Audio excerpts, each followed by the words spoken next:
po yung magiging tour guide ngayon. Tapos hindi lang naman ako yung magiging tour guide nyo dito ma'am, kundi siya pa ako magiging liwanag po sa dilim ngayong araw po ma'am. Opo. Kasi meron po akong ilaw. Last 2014 and then 15 talaga po ito yung paliguan natin noon. Kasi pinagbawal po maligo dahil nalagyan po ng isda po tulad ng tilapia, karpa, and then yung eel. Kuya. Yun po yung nilagay natin dito. Sa bagay, wala pong buhaya dito ma'am, huwag kang matakot ma'am. Hindi ako natatakot sa buhay, parang taube. Marunong ba kayo lumangoy ma'am? Marunong, pero kahit na. Sa bagay, wala pa na tayo napatawag na bangka po dito po ma'am, baka ngayon pa lang. Naman pera lang po niyo para mga groupie naman kayo dito sa ano po. Pera na lang po ng po niyo ma'am. Kung gusto niyo pong ipahiram. Unahin lang natin yung isang bangka po. Kuya, hindi ako makakuha ng cellphone. Ah, long press no? Saan? Ang layo din. Okay. At dito naman po. 1, 2, 3. Another po. Tumayo po yun na dyan sa likod po.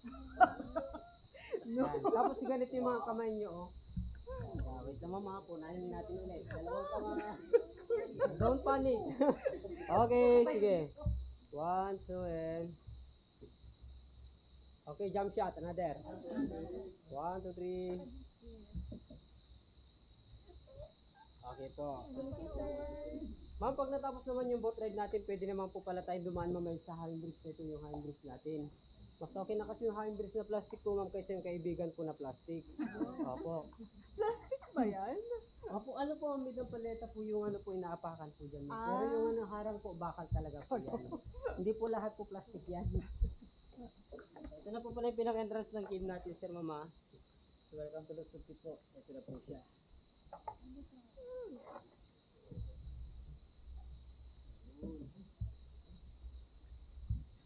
Okay nyo lang po yung mga ponyo, sir. Pag ano po, nag-picture po kayo. Mahirap ka, baka mahulog po dito banda. Dito banda po yung second na malalim. Mga almost 15 feet lang po dito banda. Lang ah. Opo, doon sa underground po, 30 feet lang po doon. Opo. Pero hindi lang naman talaga ang tubig ang pinakamalalim po dito. Kung ang pinakamalalim po talaga dito, yung pagmamahal natin sa pamilya natin, ma'am. Yung po yung malalim. Alright. Tsaka bababa din po pala tayo dun mamaya po para makapag-picture din po kayo. Tulad yung mga ginagawa natin dito, solo pic po dun sa boat ride. Po. Saan ka pepesto dyan? Sa boat, dun sa taas po ma'am. Sige. Kasi dun po ako kumukuha ng picture po. Tapos dito Paano magsusulo. yung pag-guide ng boat? Ma'am? Paano mag-guide? Meron naman po yung taga-driver natin ma'am. Sila na po yung magtutulak po sa inyo ma'am. Hindi na po ako bawa para may tulak lang po yung bangka. Medyo mababaw na dito. Medyo lang yan ma'am. Pero okay lang naman po mag-imagination po dito pero wag lang natin sobrahan baka iba po yung patutunguhan po. Tsaka focus tayo mamaya sa bandang right, bawal na pong mga liwat, 2025 na po kaya always ride po tayo mamaya, lalo po sa may asawa. Pagpasensya na din po ma'am kung meron po napatak dito sa bukod ng kid natin ha. Di pa kasi tayo nakapaglagay ng bulkasin, kamahal kasi ng bulkasin. Kaya meron pang ipinapatak dito. Pero may pinapatak po pala dito, don't worry po, ito po tinatawag natin holy water po pa lang. Pero kapag nasa gitna po mamaya, tatlong klase na po yung pinapatak po dyan, malamig, mainit, at saka kulay yellow po yung nagdyan po ma'am. Pag kulay yellow, tayo na po ng panig yun. So, kung mainit, iho po. Meron ba tayong couple dito sa boat ride po, ma'am? Ha? Meron ba tayong couple? Kumbaga magjowa, ganun. Meron ba o walay? Sure, first day pa lang namin. Malay natin, baka mayroon po magkasama na po. Ma'am, unang for sa formation pala natin yun po yung tinatawag namin sweet couple lang na parang binata at saka dalaga lang po yun nandyan. Kumbaga yung lalaki naliligaw sa babae pero yung babae kulot na po siya, di ko lang alam kung buntis na po yung babae dyan banda po ma'am. Kasi malaki na po ang tiyan niya. Alright. Ginals mo siya kung ang ganda na yun. Okay, so pangalawang rock formation to, naka-iceboard to. Wait lang po ma'am. Wait lang po ma'am. Oh my God. Wait lang po. So gaganyan din ako para sa amin. Hindi, hawakan ko naman. Para hindi Ito lang.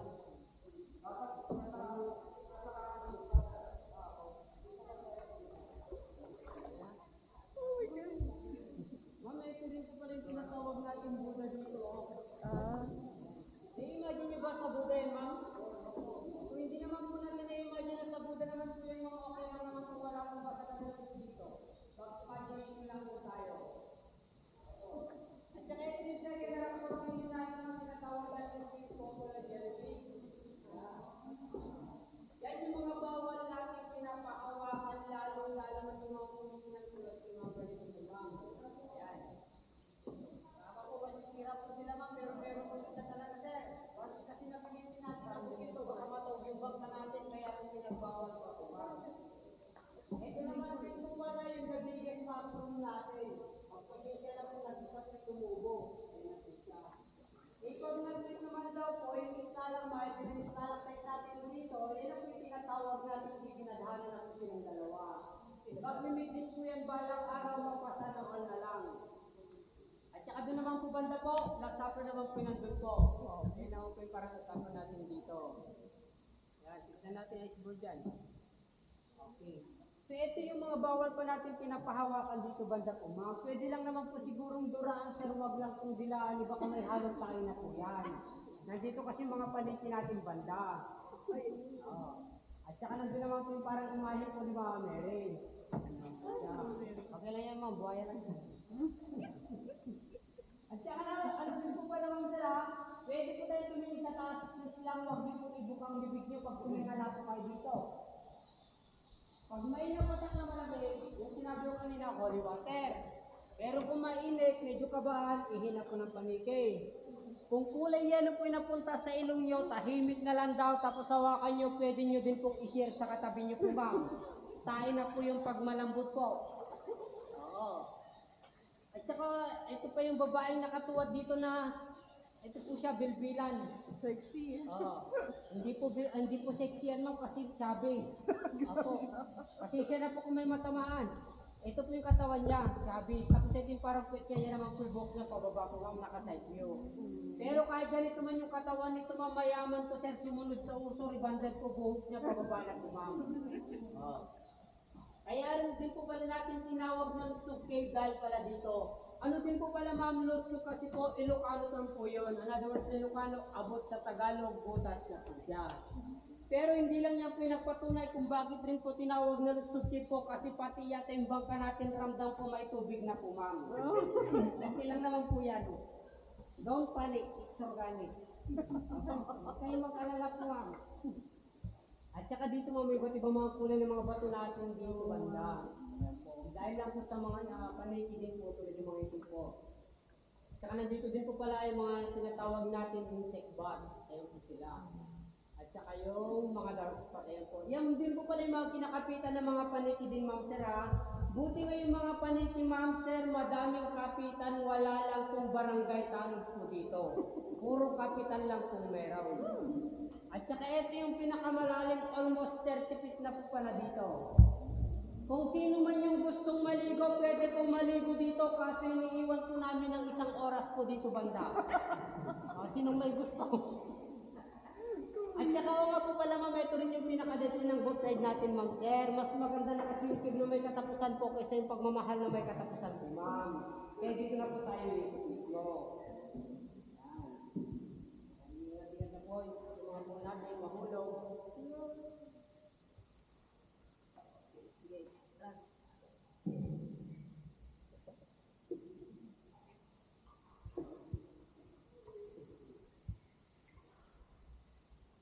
Oo nga rin po pala ma'am, kaya rin din po pala natin hindi po pinagsabi na in-explain yung kabilaan kanina, baka may statement yung leg nyo, di na po babalik sa dati. Kaya normis ko po pala kanina po dyan. So ngayon naman po, dito naman tayo sa another side naman po mag-explain ngayon. So every 15 years po, yung mga basang-bata natin, mga 3 to 5 cm lang naman po ang paglakad po nila. Depende naman po yan ma'am, pag malakas yung ulan, mas madali po talaga sila mag-expand po. Pero yung mga dry po natin bato, mas mabagal lang po sila. Aabot lang din po sa 1 to 5 cm every 15 years din po yan. Kaya po may tendency din na magsarinkid natin dito tulad dito yung mga stalactite natin sa taas po ma'am. At saka bawal din po pala mamuto ng mga kahoy dito sa pinakatas ng cave kasi may tendency din po na madradra yung mga stalactite natin kung saan na po silang mahulog po ma'am. Mamamatay na po sila. Pero pag naabot niyo po yung 50 years to 100 years, balik po kayo dito. Malay niyo baka dito banda man makikita pa tayo ulit. Pag naabot natin yun. Yung ipinakita pala natin na maliwanag kanina po dito sa taas po, ma'am, isa pong daanan din po pala ng highway po yan. Almost, ano po siya, 3 hours po yan, sa ganitong kadami po na ginagay. At saka naalala, matanong lang din po pala, kayo po ba lahat ma'am dito ay open-minded, sir? Okay. Meron kasi tayong mga different sizes mushroom dito. Mushroom lang po na hindi po nabuka. Ako ma'am, medium and then small. Di ko pa napakita ma'am, natawa ka na. Ito po sila. Pili na lang po kung ano po yung nandito, buti na lang. Medyo bumaba po, nabuo na. Ito po sila. Medium at saka small lang po yung nandyan. Yan yung, mushroom yung sinabi ko ma'am, wala na po kung ibang sinabi. Pero ang pinakamalaki talaga dito ma'am putlong, ayun po siya. Balang araw magmimit din po yan. Tulad po nito ma'am, itinadhana na po silang dalawa.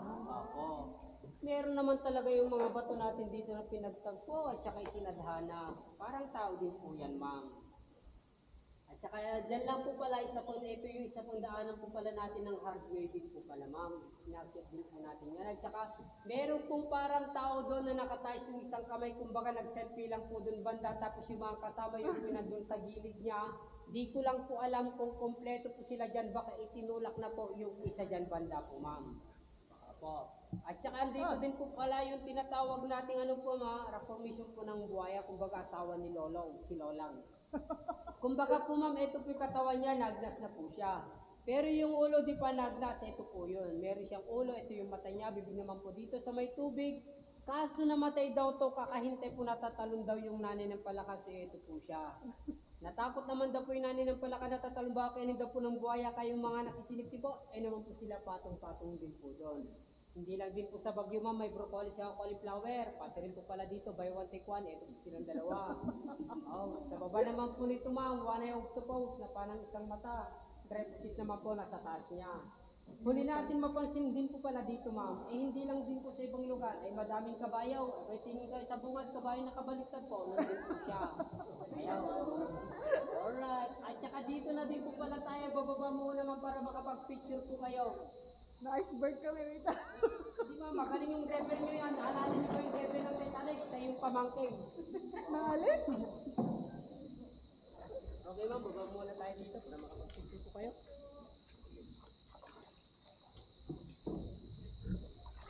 Para rin siyang mini version na underground sa Palawan. Pasensya na po ma'am, basa yung tubig.